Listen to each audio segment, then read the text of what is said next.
Você vê aqui, o pessoal que estuda psicologia na Universidade Brasileira aprende que a psicologia é uma ciência muito recente, que ela surgiu no século XIX.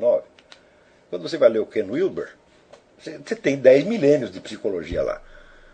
Do mesmo modo, né, quando você lê o Pitirim Sorokin, o grande sociólogo que foi presidente da Associação Sociológica Americana por muitos anos. Também, todo mundo diz que as ciências sociais surgiram no século XIX, com Emile Durkheim, ele te mostra 10 milênios de ciência social, às vezes de um nível muito mais elevado do que o que se faz hoje. Isso quer dizer, do mesmo modo, quando você lê a sociologia do Gilberto Freire é capaz de absorver a sociologia das fontes as mais inimagináveis para o sociólogo vulgar. Você acha, bom, mas é isto que tinha que ser a base da educação. A educação tem que se basear na realidade histórica daquilo que foi feito.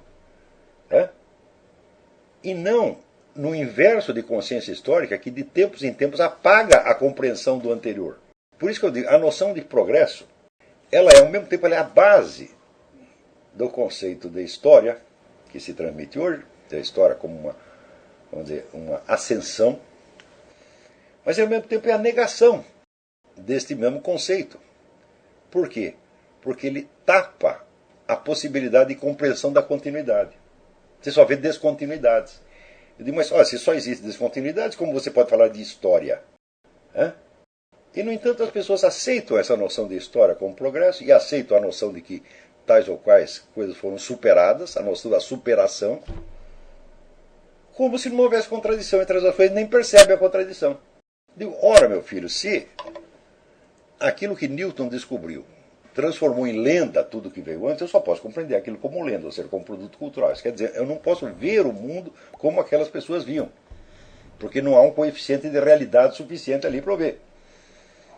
Então eu tenho que admitir o seguinte, a partir de um certo ponto nós temos a história das ciências, antes nós temos só a história da insanidade, até que Newton seja superado e Newton passa a ser insanidade também, como de fato passou.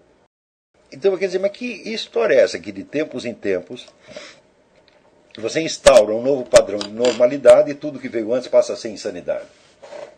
Isso é a história do hospício, Porque você só está seguro da sua sanidade no momento, mas daqui a pouco aquilo tudo vai se revelar tão insano quanto o que veio antes.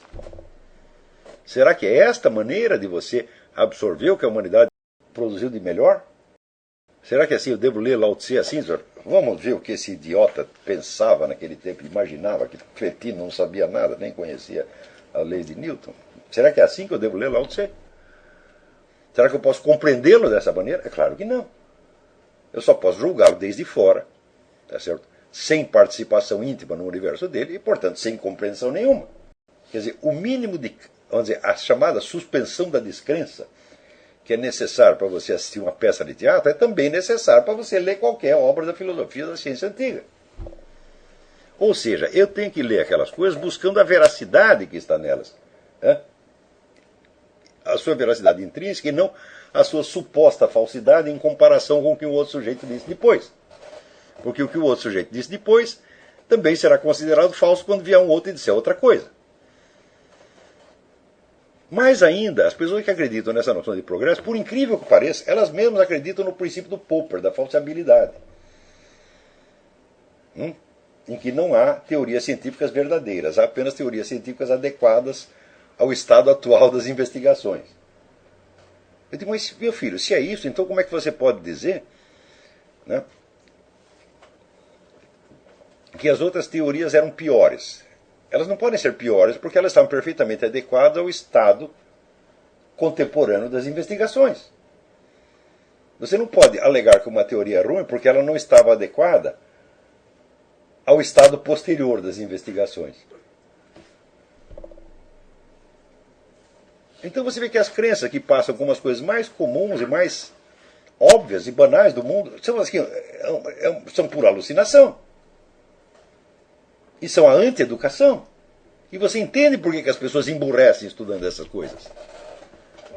E você entende, então, o que não é para fazer. Você pode adquirir, vamos dizer, uma segurança que lhe permita descobrir certas verdades sozinha e proclamá-las contra tudo, contra todos, a hora que você tiver abertura para o conhecimento humano de todas as épocas e todos os lugares, e tiver abertura para a ordem cósmica que aí se insinua. A ordem cósmica divina que aí se insinua. Não se revela completamente, mas se insinua.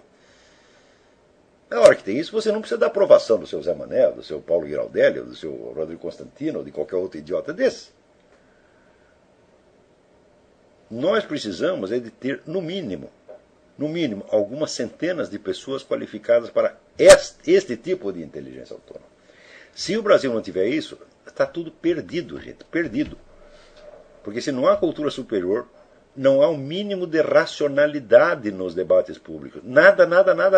Quer dizer, a distinção mais elementar de verdade e falsidade escapa por completo.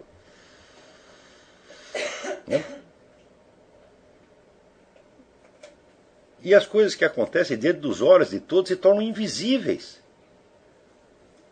E as pessoas ficam com a síndrome do piu-piu. Porque elas só acreditam naquilo que todo mundo diz. Então isso quer dizer o seguinte: para eu saber alguma coisa, é preciso que todo mundo saiba primeiro. Mas acontece que cada um dos outros pensa exatamente como eu. Cada um está esperando que os outros saibam. Resultado, ninguém fica sabendo de nada. E você vai tendo uma acumulação de trevas e uma acumulação de ignorância que termina na impotência total. Quer dizer, não há um sentimento que seja mais característico do brasileiro de hoje do que a sua total impotência para fazer o que quer que seja. O sujeito não pode sair na rua porque ele teme levar uma bala perdida. Ele não pode se defender a si próprio porque ele não pode comprar uma arma. Ele não pode reclamar para a polícia porque a polícia está comprada pelos bandidos. E assim por diante. Então o que ele pode fazer? Meu filho, você pode enfiar dentro da privada e puxar descarga. Se é que você não tem medo dos cocôs também. E pode ser que eles sejam hostis. Então, eu digo, mas que situação mais infame, mais deprimente, mais miserável. O que nós podemos fazer para que o Brasil saia disso? Eu falo, não adianta você pensar em atividade política. Não adianta.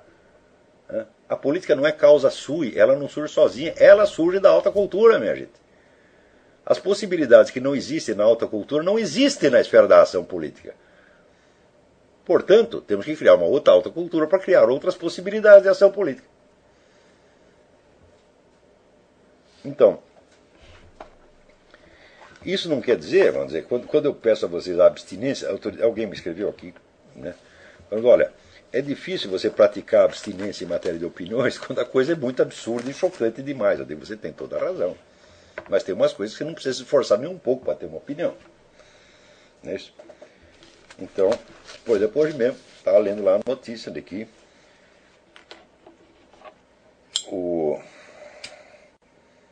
em certos lugares ali do Rio de Janeiro, no Complexo Alemão, os narcotraficantes não fazem mais violência ali porque eles entraram num acordo com o governo e tem lá as obras do PAC. Então, para não atrapalhar as obras do PAC, eles não fazem violência mais lá. O que acontece? Todos os traficantes mudaram para lá, porque lá é zona segura. E esta ideia é o plano do Lula, dizer, um plano revolucionário para acabar com a violência no Rio. Para criar segurança. Ele criou segurança para todos os traficantes. Mas é claro que isso é uma coisa louca, psicótica e criminosa. Mas complementada pelo restante do plano. O restante do plano é o seguinte: liberar o comércio de drogas e legalizá-lo, de modo que os traficantes se transformem em bons capitalistas burgueses pacíficos e se encham de dinheiro e sejam, portanto, premiados por todos os crimes que cometeram ao longo de 30 ou 40 anos. Então, acaba a violência, mediante o quê? A instauração do governo dos narcotraficantes. Esse é o belo plano do Lula. É claro que isso é coisa isso é coisa do Dr. Mabuse. O sujeito que tem uma ideia dessa tem que apanhar. Apanhar na bunda como um menino mal comportado. Tem que baixar as calças do Lula e encher aquela bunda peluda de palmada até ficar vermelho e não poder sentar. Porque é um moleque, evidentemente. Agora, se você vai se acostumando com esta situação e continua chamando o sujeito de excelência, respeitando tal, meu Deus do céu. você está aceitando a sua degradação a um estado quase animal. E tá se submeter. Você está com um nível, vamos dizer, de submissão que, ora, nos tempos mais duros do Império Chinês as pessoas não se submetiam tanto assim. Se o imperador chinês chegasse lá com um plano desse, o pessoal diria: o imperador pirou. E nós temos que tirá-lo de lá. Se Júlio César pensasse uma coisa dessa, né? Quer dizer, nós vamos acabar com o crime premiando todos os criminosos e deixando eles ganhar um montão de dinheiro, de modo que eles não precisem matar mais ninguém. Falou: eles não vão ter concorrentes, não? Os bandidos menores vão aceitar isso facilmente? Quer dizer, isso não vai acabar com a violência, não vai acabar com as guerras do narcotráfico, de maneira alguma, vai intensificá-la muito mais.